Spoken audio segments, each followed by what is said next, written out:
네, 하나님을 아는 것이 우리의 힘입니다. 한 주간도 평안하셨습니까?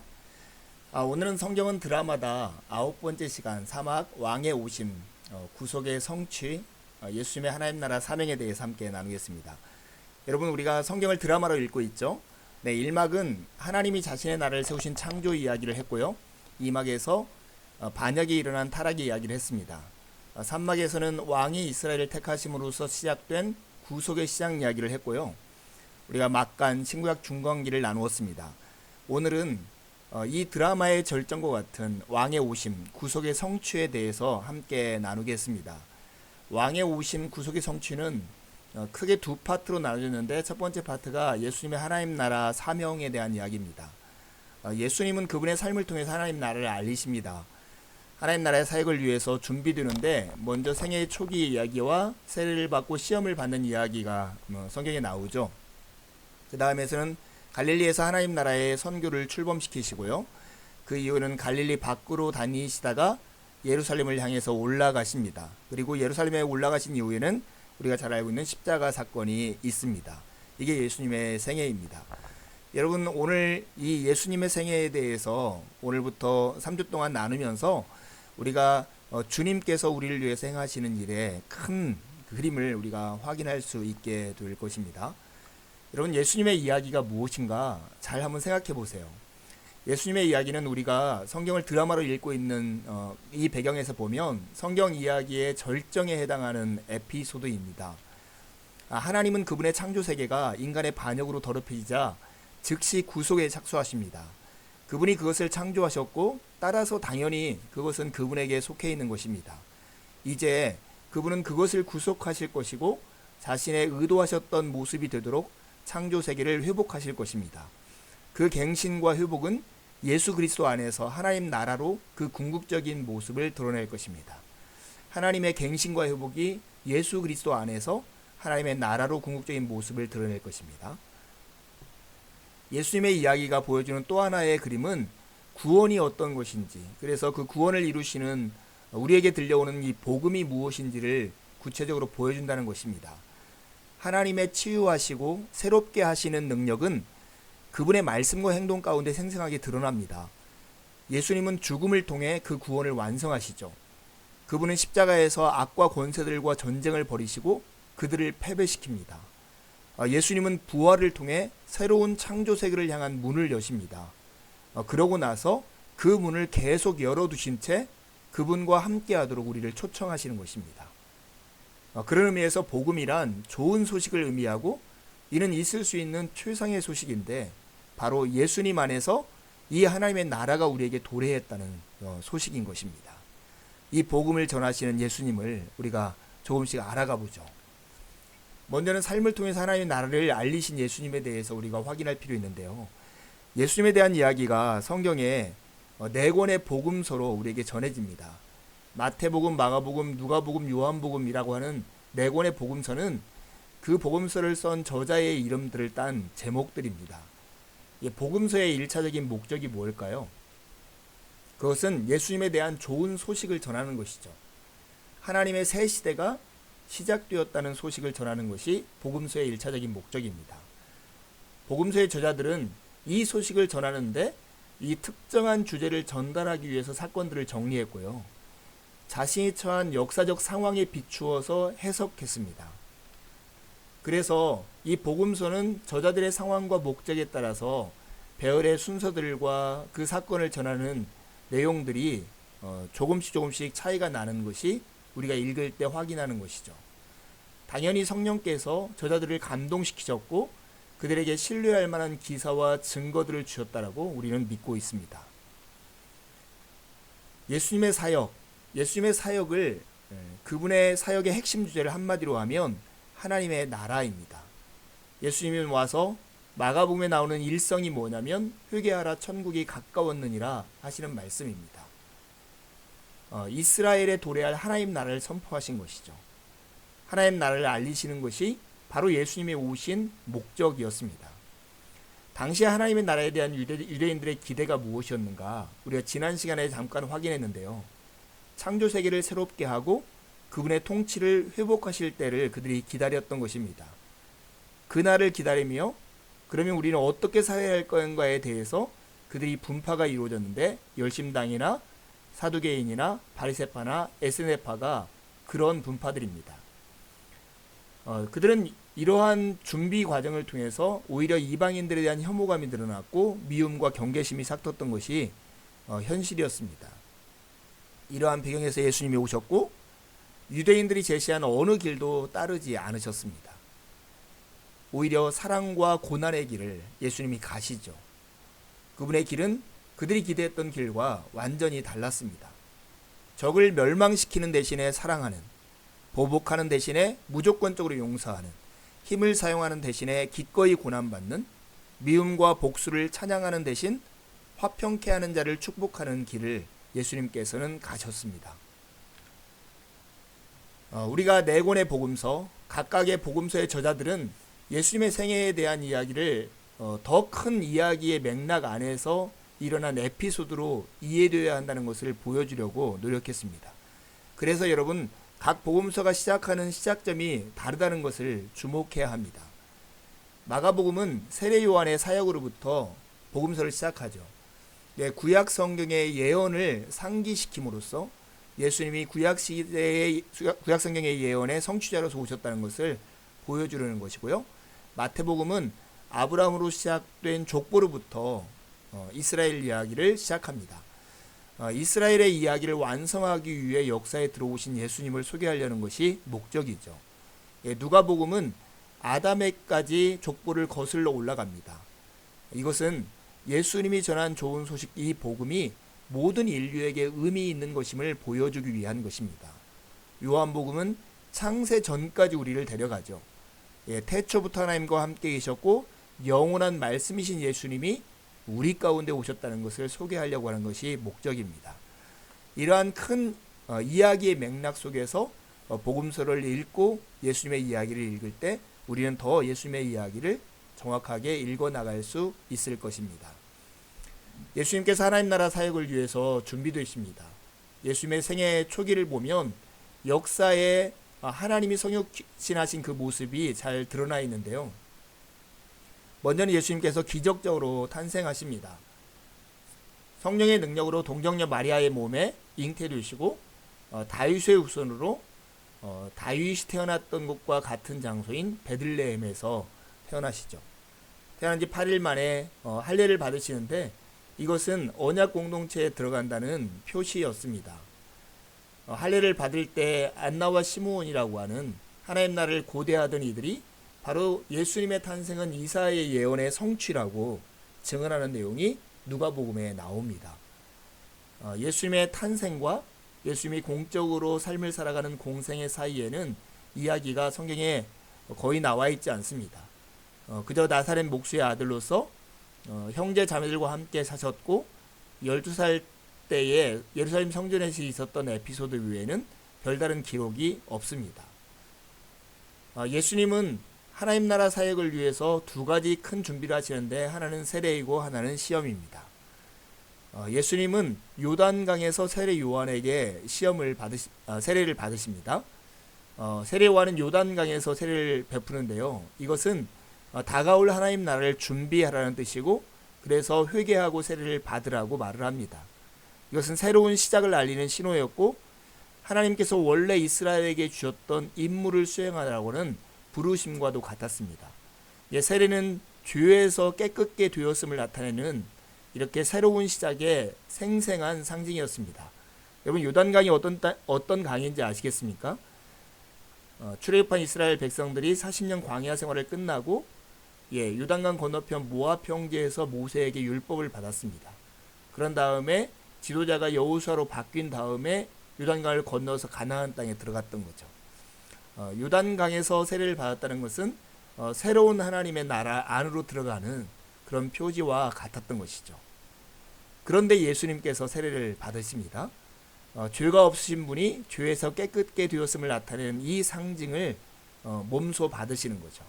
이것은 예수님이 구원의 통로로서 자신과 이스라엘 민족을 동일시한다는 의미를 가지고 있습니다. 이때 성부께서는 이는 내 사랑하는 아들이고 내가 너를 기뻐한다라고 하는 하나님의 소명을 확인시켜 주시고요. 성령이 비둘기같이 그 위에 임하심으로써 기름 부어 권능을 주는 일이 세례 현장에서 나타납니다. 그 이후 예수님께서는 성령에 이끌려 광야에 나가서 시험을 받으십니다.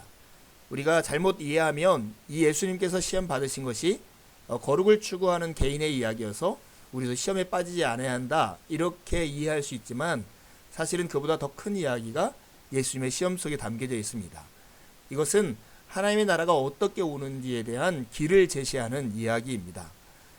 메시아로서 예수님이 취할 수 있는 세 가지 다른 길이 있었습니다. 하나는 민중주의고, 하나는 기적을 행하는 길이고, 하나는 폭력혁명의 길이었습니다. 사단은 돌로 이 떡덩이를 만들려고 합니다. 만약에 예수님께서 메시아로서 이렇게 하면 파퓰리스트가 될 수 있었겠죠. 그러나 주님은 이 길을 거부하시죠. 성동 꼭대기에서 뛰어내리면 하나님께서 받을 것이라고 얘기하면서 기적 행하는 자의 길을 요구를 하지만 그것도 사단의 요구를 거절하십니다. 사단에게 절함으로써 모든 권세를 가지고 폭력혁명의 길을 꿈꾸라고 말을 하지만 예수님께서는 이도 거절하시고 십자가의 길을 선택하십니다. 이것은 겸손한 섬김의 길이었고 자기를 내주는 사랑의 길이었습니다. 갈릴리에서 하나님 나라의 선교를 출범하신 그 예수님은 하나님 나라의 도래를 선언하십니다. 하나님 나라가 가까이 왔다라고 이렇게 예수님이 선포하시죠. 이것이 바로 예수님이 선포한 복음인데 세례 요한의 선포와 사뭇 다릅니다. 세례 요한은 하나님 나라의 도래를 준비하며 회개해야 함을 강조했죠. 그런데 예수님께서는 하나님 나라가 가까이 왔다, 내 안에서 가까이 왔다는 것을 직접 선포하십니다. 복음이라고 하는 말은 유앙겔리온이라고 하는 단어를 뜻하는데 이는 기쁜 일을 알리는 경우에 사용되는 단어였습니다. 결혼이나 등남이나 전쟁에 승리한 것 아니면 새로운 평화의 시대가를 여는 즉위식 같은 소식을 전할 때 유앙겔리온 하고 외쳤습니다. 근데 예수님께서 이 복음을 전한 거죠. 하나님은 전 세계를 해방하시기 위해 사랑과 능력으로 인간 역사에 들어오셨다라고 하는 그 선포였습니다. 하나님이 다시 왕이 되고 계신다 이런 선포였던 거죠. 1세기 팔레스틴 유대인들은 이 하나님의 나라가 가까웠다는 이 말을 이해할 수 있었을까요? 예, 이해할 수 있었습니다. 왜냐하면 이사야의 예언을 그들이 알고 있었기 때문이죠. 이사야는 예수님이 오기 전 600년 즈음에 바벨로니아의 유배 생활 중에 예언했던 선지자이죠. 그는 이 유배 생활 중인 포로 생활 중인 이스라엘 백성들이 예루살렘으로 돌아와 다시 한번 자유를 누릴 그날을 묘사하였습니다. 그 중에 그날이 오고 있다라고 하는 것을 전령을 기다리는 모습을 통해서 묘사했고요. 전령이 오면 그가 전할 소식에 대해서 이야기해줬습니다. 우리의 포로 생활은 끝났고 하나님의 새로운 통치가 시작되었다라고 하는 전령의 소식이 올 거라는 거죠.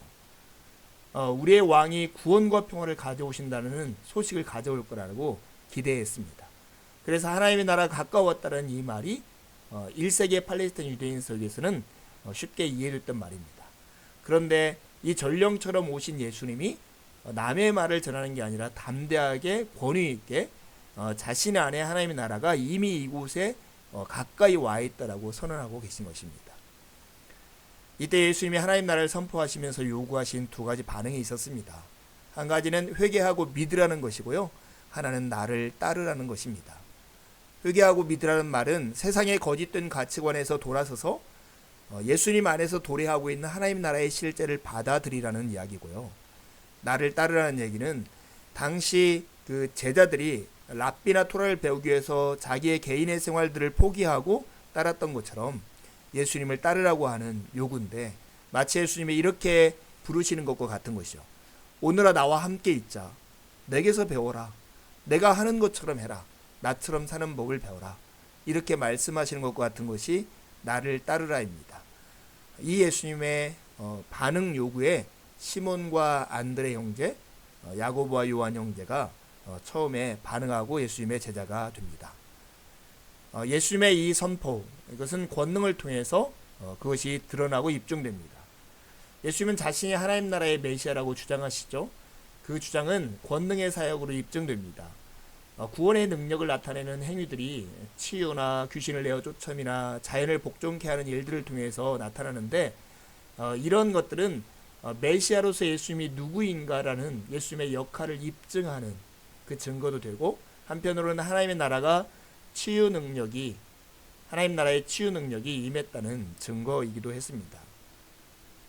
누가복음 11장 20절에 보면, 그러나 내가 만일 하나님의 손을 힘입어 귀신을 쫓아낸다면 하나님의 나라가 이미 너에게 임하였느니라고 예수님께서 선언하고 계신 것이죠. 예수님이 권능으로 행하신 모든 일, 우리가 말하는 기적이라고 하는 것은 예수님의 기적은 하나의 창문과 같은 역할을 합니다. 기적들의 의미는 기적의 다른 표현인 표적, 사인이라고 하는 뜻을 생각할 때 분명한 이해를 할 수 있습니다. 예수님은 악과 고난과 죽음의 권세에서 인류를 해방하시는 하나님의 권능을 드러냈을 뿐만 아니라 하나님의 창조세계 전체를 치유하기 위해서 일하고 계시다는 것을 보여주셨습니다. 바로 이 기적들을 통해서 말합니다. 사탄과 그의 귀신들이 쫓겨나고 새롭게 된 우주를 엿볼 수 있는 창문과 같은 것이 예수님이 행하신 기적입니다. 그래서 우리는 기적을 볼 때마다 예수님이 누군가를 볼 수 있어야 하는 것이죠. 그렇다면 우리가 이런 질문을 할 수 있습니다. 예수님의 이런 기적을 행하시는 권능의 원천이 어디에 있을까? 그것은 기도와 성령에 있었습니다. 예수님은 아버지와 아들로서 하나님과 나누는 친밀한 관계 가운데 계신 분이세요. 아이를 귀여워하시는 아버지와 그의 사랑을 받는 아들 사이의 관계.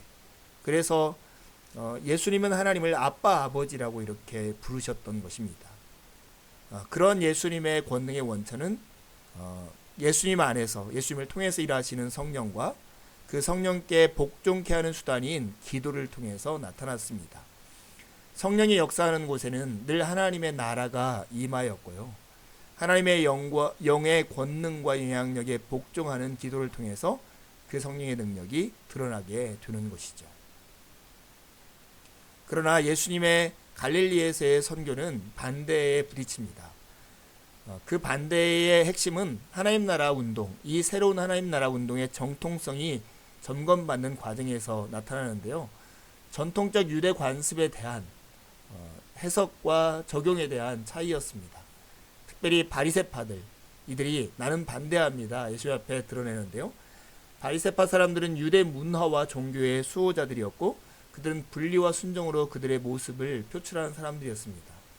그들은 이스라엘에게 갑자기 무력으로 로마의 지배로부터 구원받게 되는 하나님 나라를 기대하고 있던 사람들이었습니다. 그래서 그것을 기대하면서 순결을 지키기 위해서 음식법이나 11조나 안식일이나 식탁 교제를 엄격하게 정하고 따르고 순종했고 분리했습니다. 그래서 자신들과 같은 거룩한 유대인과 그 밖에 있는 부정한 외부인들을 구별했던 것이죠. 그런데 예수님은 새로운 하나님의 나라 선포를 하시고 또한 이 땅에 구현해 내십니다. 예수님이 그들에게 반대하고 그들을 비판하고 했던 그 내용들은 유대의 문화적 상징들을 거부한 것이 아니었고, 그들이 문화적 상징들을 매개로 해서 그들 안에 품고 있던 분리와 미움과 복수, 그것들에 대한 반대였습니다.